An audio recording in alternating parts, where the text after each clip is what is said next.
Karl Popper. Preface to the Logic of Scientific Discovery. Preface to the First English Edition, 1959. In my old preface of 1934, I tried to explain too briefly, I am afraid, my attitude towards the then prevailing situation in philosophy, and especially towards linguistic philosophy and the school of language analysts of those days. In this new preface, I intend to explain my attitude towards the present situation and towards the two main schools of language analysts of today.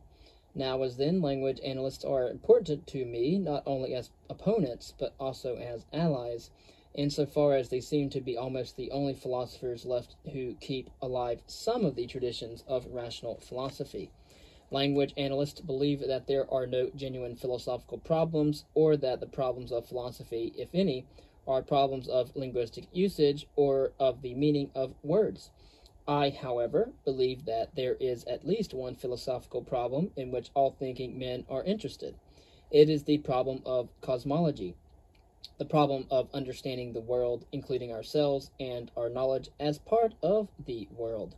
All science is cosmology, I believe, and for me the interest of philosophy is no less than of science, lies wholly in the contributions which it has made to it.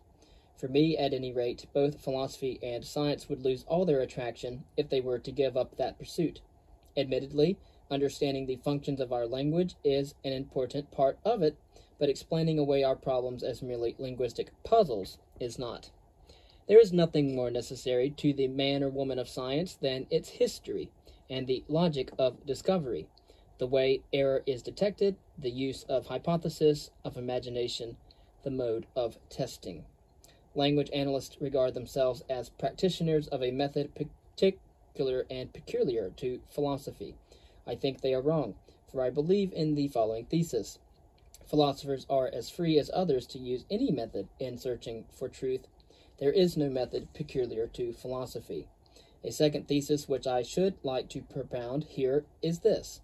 The central problem of epistemology has always been and still is the problem of the growth of knowledge. And the growth of knowledge can be studied best by studying the growth of scientific knowledge. I do not think that the study of the growth of knowledge can be replaced by the study of linguistic usages or of language systems, and yet I am quite ready to admit that there is a method which might be described as the only one method of philosophy. But it is not characteristic of philosophy alone. It is rather the one method of all rational discussion, and therefore of the natural sciences as well as of philosophy. The method I have in mind is that of stating one's problem clearly and of examining its various proposed solutions critically. I have italicized the words rational discussion and critically in order to stress that I equate the rational attitude and the critical attitude. The point is that whenever we propose a solution to a problem, we ought to try as hard as we can to overthrow our solution rather than defend it. Of course, we know this as falsifiability. Few of us, unfortunately, practice this precept, but other people, fortunately, will supply the criticism for us if we fail to supply it ourselves. Yet criticism will be fruitful only if we state our problem as clearly and cogently as we can and put our solution in a sufficiently definite form, a form in which it can be critically discussed. I do not deny that something which may be called logical analysis can play a role in this process of clarifying and scrutinizing our problems and our proposed solutions. I do not assert that the methods of logical analysis or language analysis are necessarily useless, however. My thesis is rather that these methods are far from being the only ones which a philosopher can use with advantage, and that they are in no way characteristic of philosophy entirely. They are no more characteristic of philosophy than of any other scientific or rational inquiry. It may perhaps be asked what other methods a philosopher might use. My answer is that though there are any number of different methods, I am really not interested in enumerating them. I do not care what method a philosopher or anybody else may use, so long as he or she has an interesting problem, and so long as he or she is sincerely trying to solve it. Among the many methods which he or she may use, always depending, of course, on the problem in hand, one method seems to me worth mentioning. It is a variant of the at present unfashionable historical method.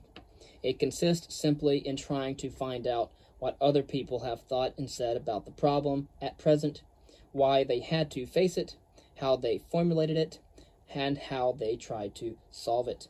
This seems to me an important part because it is part of the general method of rational discussion. If we ignore what other people are thinking or have thought in the past, then rational discussion must come to an end, though each of us may go on happily talking to himself. Some philosophers have made a virtue of talking to themselves, perhaps because they felt that there was nobody else worth talking to. I fear the practice of philosophizing on this somewhat exalted plane may be a symptom of the decline of rational discussion. No doubt God talks mainly to himself because he has no one worth talking to. But a philosopher should know that he is no more godlike than any other man or woman.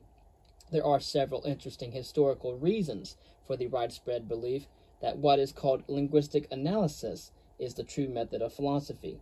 One such reason is the correct belief that logical paradoxes, like that of the liar, I am now lying, or those found by Russell and others, need the method of linguistic analysis for their solution, with its famous distinction between meaningful or well-informed and meaningless linguistic expressions.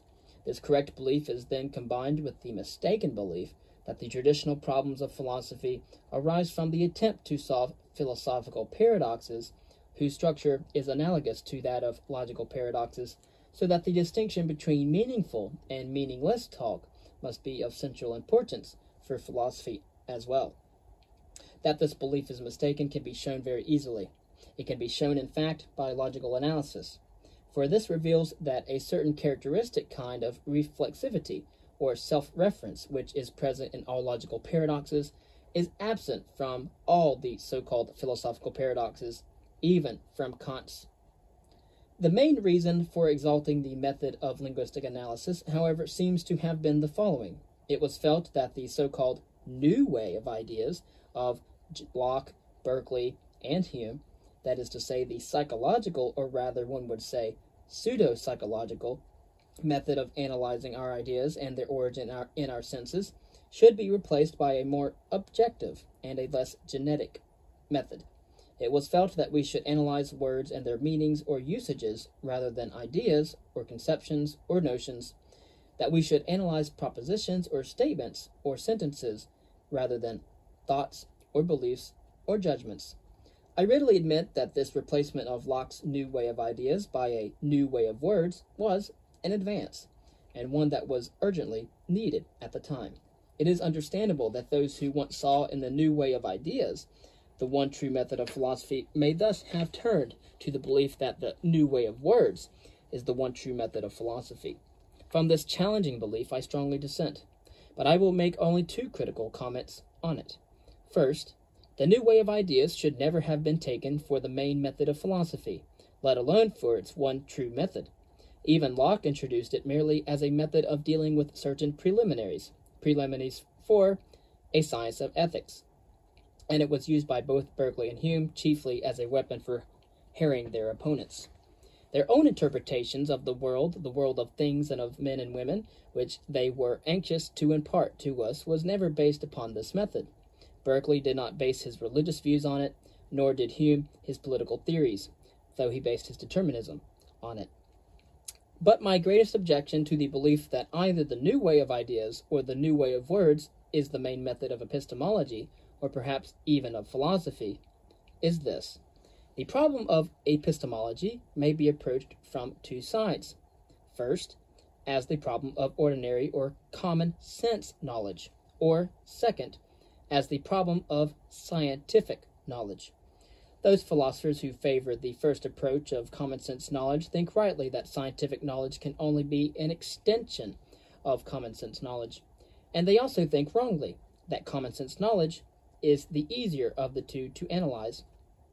In this way, these philosophers come to replace the new way of ideas by an analysis of ordinary language, the language in which common sense knowledge is formulated. They replace the analysis of vision or perception or knowledge or belief by the analysis of the phrases I see, or I perceive, or I know, I believe, I hold that it is probable, or perhaps, by that of the word perhaps. Now, to those who favor this approach to the theory of knowledge, I should reply as follows. Although I agree that scientific knowledge is merely a development of ordinary knowledge or common sense knowledge, I contend that the most important and most exciting pertinent problems of epistemology must remain completely invisible to those who confine themselves to analyzing ordinary or common sense knowledge or its formulation in ordinary language. I wish to refer here only to one example of the kind of problem I have in mind, the problem of the growth of our knowledge. A little reflection will show that most problems connected with the growth of our knowledge must necessarily transcend any study which is confined to common sense knowledge as opposed to scientific knowledge. For the most important way in which common sense knowledge grows is precisely by turning into scientific knowledge.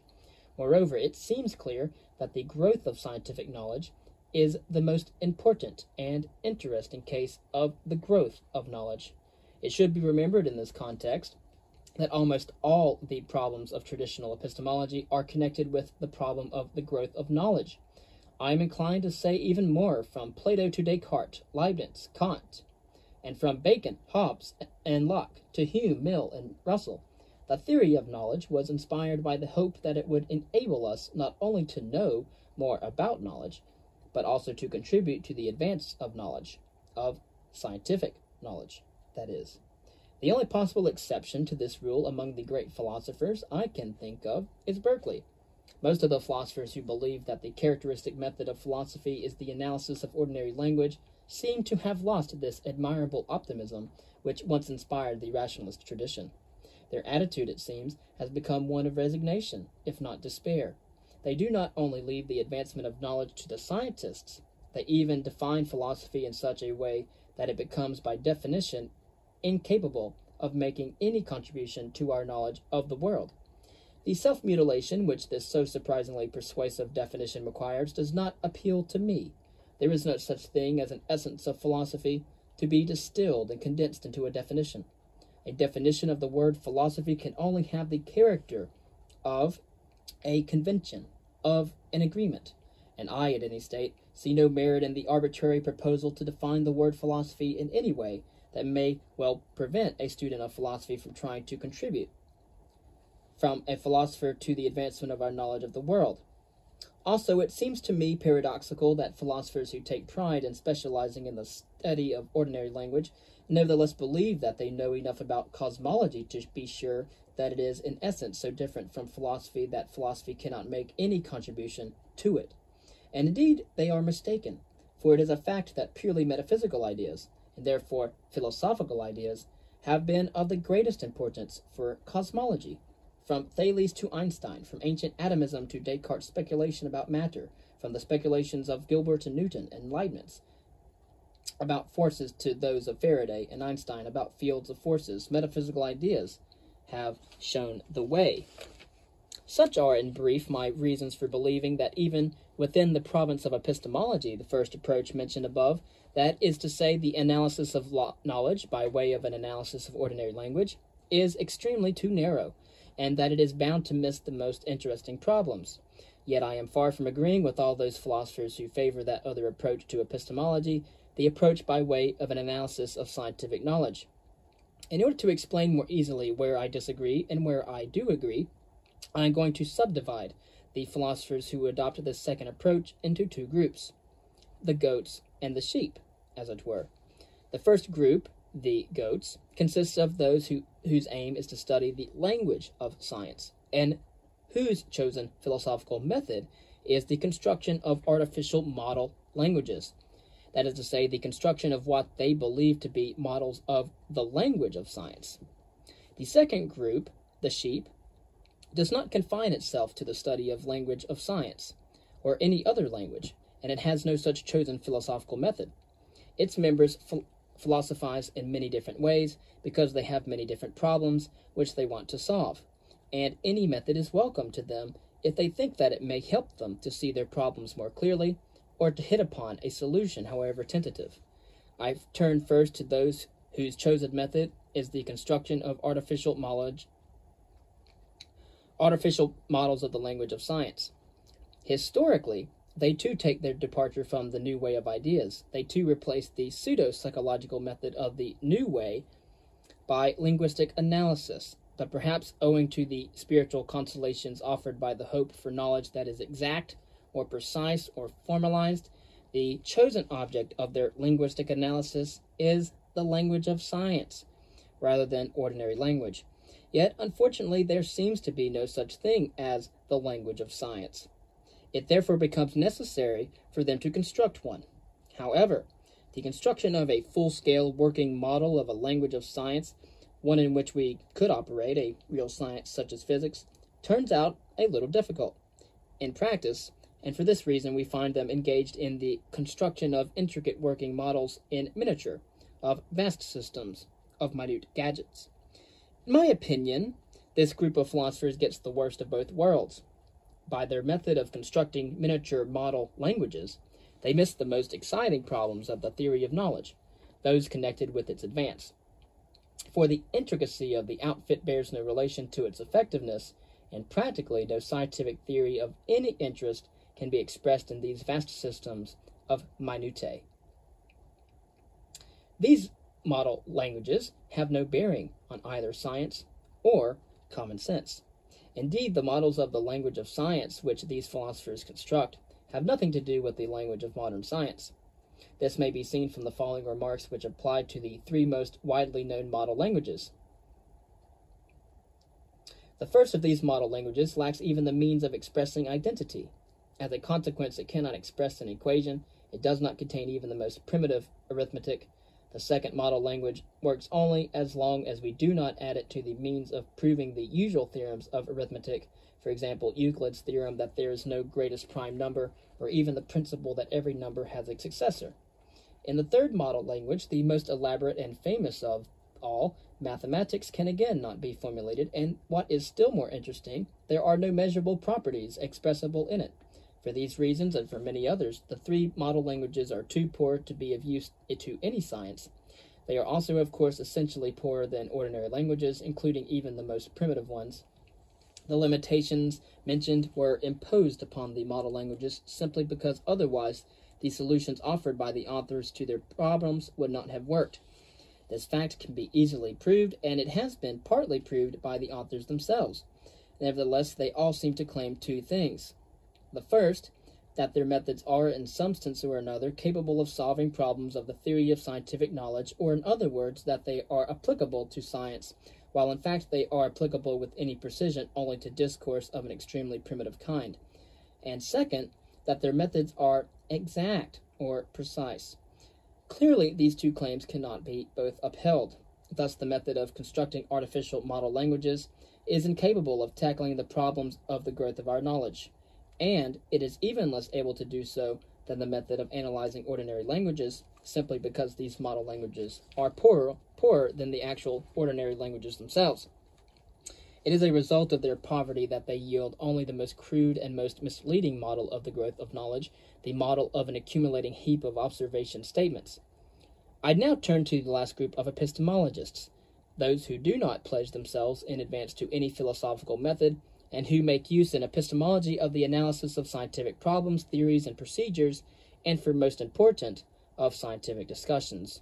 This group can claim among its ancestors almost all the great philosophers of the West. It can claim even the ancestry of Berkeley, despite the fact that he was, in an important sense, an enemy of the very idea of rational scientific knowledge, and that he feared its advance. Its most important representatives during the last 200 years were Kant, Mill, Peirce, Russell, and, at least in some of his phrases, Whitehead. Most of those who belong to this group would agree that scientific knowledge is the result of the growth of common sense knowledge, but all of them discovered that scientific knowledge can be more easily studied than common sense knowledge, for it is common sense knowledge writ large, as it were. Its very problems are enlargements of the problems of common sense knowledge. For example, it replaces the Humean problem of reasonable belief by the problem of the reasons for accepting or rejecting scientific theories. And since we possess many detailed reports of the discussions pertaining to the problem whether a theory such as Newton's or Maxwell's or Einstein's should be accepted or rejected, we may look at these discussions as if through a microscope that allows us to study in detail and objectively some of the more important problems of reasonable belief. This approach to the problems of epistemology gets rid, as do the other two mentioned, of the pseudo-psychological or subjective method of the new way of ideas, a method still used by Kant. It suggests that we analyze scientific discussions and also scientific problem situations, and so it can help us to understand the history of scientific thought. I have tried to show that the most important of the traditional problems of epistemology, those connected with the growth of knowledge, transcend the two standard methods of linguistic analysis and require the analysis of scientific knowledge. But the last thing I wish to do, however, is to advocate another dogma. Even the analysts of science, the philosophy of science, is threatened to become a fashion or a specialism. Yet philosophers should not be specialists. For I myself am interested in science and in philosophy only because I want to learn something about the riddle of the world in which we live and the riddle of humankind's knowledge of that world. And I believe that only a revival of interest in these riddles can save the sciences and philosophy from narrow specialization and from an obscurest faith in the experimenter's special skill and in his or her personal knowledge and authority, a faith that so well fits our post-rationalist and post-critical age, proudly dedicated to the destruction of the tradition of rational philosophy and of rational thought itself.